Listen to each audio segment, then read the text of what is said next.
This video is presented by Western and Southern Financial Group, a game plan for your financial future. Every great team starts with a strong foundation, and your future should too. With life insurance built like a championship roster, Western and Southern helps protect what matters most so you can focus on winning today while planning for tomorrow. Whether you're just starting out your journey, building your dynasty, or ready to retire like a champion, Western and Southern has the right play for your life stage. Visit westernsouthern.com to get your free life insurance quote today. Western and Southern, built to win.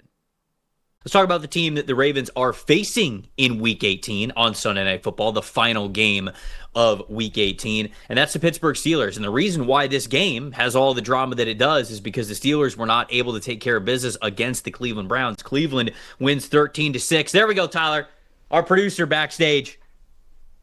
I can hear him whooping it up from here all the way in Charlotte. I really can. Getting the win here. Let's look at the top 5 graded players that we have for the Cleveland Browns. Quarterback Tyson Campbell with a 90.1. Quarterback Denzel Ward an 82.9. I'll talk about Denzel Ward a little bit more in a sec. Linebacker Devin Bush with an 81.0. Wide receiver Jerry Jeudy, 75.2. Safety Grant Delpit a 72.6. Shadur Sanders in this one, a 52.2 overall grade. On Pittsburgh side of things, safety Chuck Clark was their top graded player with an 82.4. Edge rusher Alex Highsmith an 80.4. Offensive guard Mason McCormick, a 73.9. Cornerback Joey Porter Jr., a 73.7. Cornerback Asante Samuel Jr., new kid on the block there, 69.9. And then Aaron Rodgers in this game, a 54.5 overall grade. Stats that told the story, Dalton. To me, I mean, there's so many ways you could go about this with this Pittsburgh passing game against this defense without DK Metcalf, and then eventually without Darnell Washington, who broke his arm in this game. I would assume he's not playing next week. The Pittsburgh Steelers were 3 for 18 on third and fourth down, combined a 49.9 team offensive grade on those 18 reps, 0 for 7 on third and fourth down in the fourth quarter. You could just see it in obvious passing situations against one of the best defenses in football. They had nobody that could get open, and their wide receiving core, now it looks even worse because it's a suspension and something self-inflicted for DK Metcalf, but this is what it would have looked like if he was suspended, if he turned an ankle, if he broke his hand, if anything like that. This has been a problem all year as you look at the Steelers, and the tight ends are a good group, obviously, and that gets a little thinner without Washington, but you look at this wide receiving unit and you go, who else? Who else other than Metcalf can make a play? And in this game, nobody could do it, especially against a team that runs more man coverage than any other team in football as they're trying to avoid Myles Garrett and the elite pass rush and everything going on here with Cleveland. The Browns were able to turn this into a slugfest because the Steelers did not have DK Metcalf and they did not have any answers on third and fourth down. When Aaron Rodgers needed to have an answer on the outside, the Steelers just did not have one, and their offense completely shut down. Myles Garrett was chipped on had 27 plays this week where he was chipped, I think. The tape is hilarious. I don't know if I would go as far to say, like Myles said after the game, that they were focused more on Myles not getting the sack record than actually winning the game.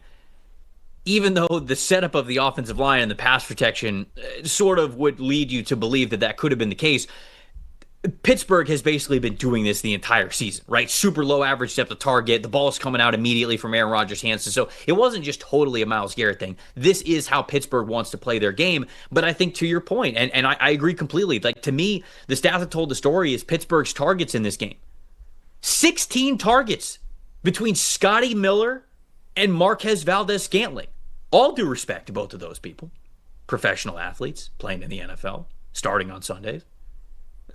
If you have 16 of your targets going to those two guys, there's just not a lot of other options that I'm going to say that you're going to have the advantage, especially against a very talented defense and a very talented secondary like the one that the Cleveland Browns have. So to me, like that's truly the stat that told the story. The fact that you're giving 16 targets to those guys means that you don't have better options. And we have talked about this. What is this Steelers team without DK Metcalf? If you could shut down DK Metcalf, they really don't have a lot of other options. But the Steelers have made it work this year because either you're single covering DK Metcalf and they feel good about giving him those one-on-one opportunities and he's normally been able to produce this season, or You're doubling or just spending extra time, extra eyeballs on DK Metcalf. And that's when Aaron Rodgers has been very comfortable this season saying, okay, we're going to now use him as a decoy to really be able to pull secondary and just overall coverage defenders one way to one side of the field. I am perfectly okay with dumping the ball off to my running backs, as we've talked about how the Pittsburgh Steelers trail only the San Francisco 49ers in targets to running backs this season. That has been able to work for them to the tune of an above 500 record. It clearly does not work without DK Metcalf. Like, when you take that away and you say, okay, now everybody else out there is able to have single coverage on them, there's not a lot of space. There's not a lot of space manipulation that you can have via the play calling or the play design or pre-snap adjustments that Aaron Rodgers can do to be able to find running backs in space and give them the ability to get yards after catch. It just doesn't work with DK Metcalf. So, and I think the most disappointing in this is, I'll kind of wrap that up into it, Pat Freiermuth, who you would kind of think would be that next high-impact guy for them. Yeah, he finished the game with, he had 5 targets. I can't remember what his final stat line was. 5 targets, 3 catches, 63 yards. So he leads the team in receiving yards. Dalton, he had one target before the fourth quarter.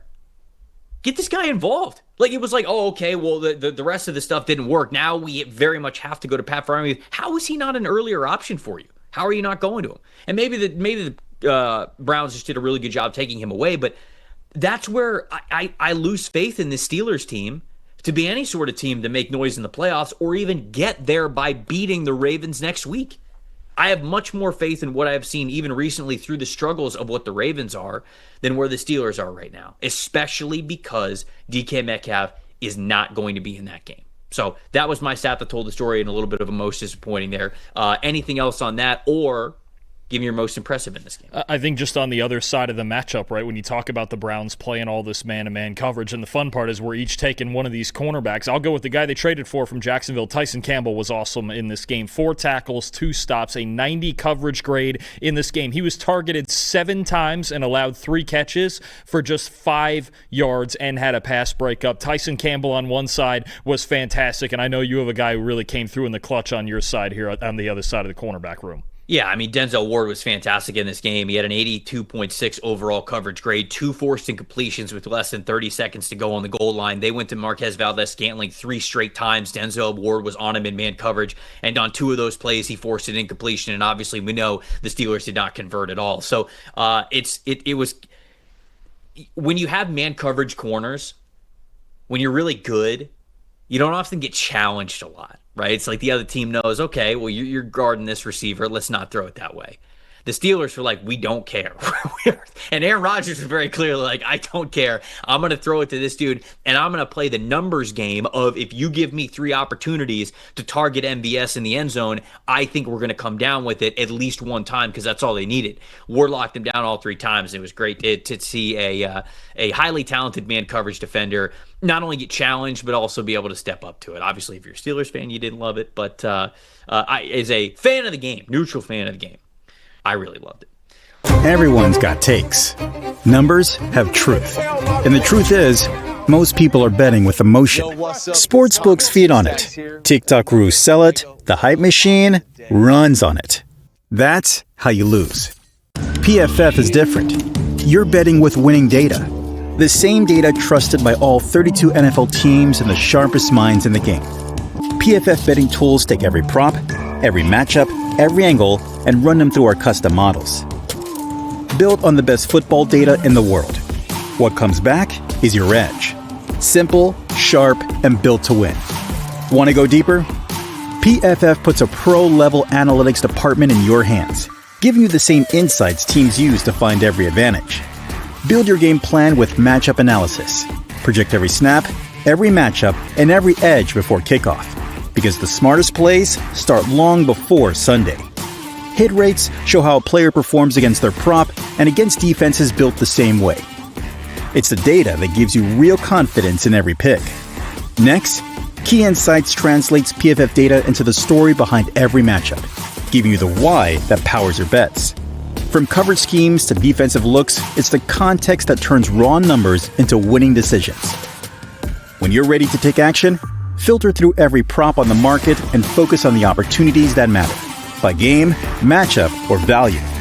Then, shop for the best available line in your area and tap your book of choice to place the bet instantly. Everyone's got takes, but now you've got truth. Bet with data, win with PFF.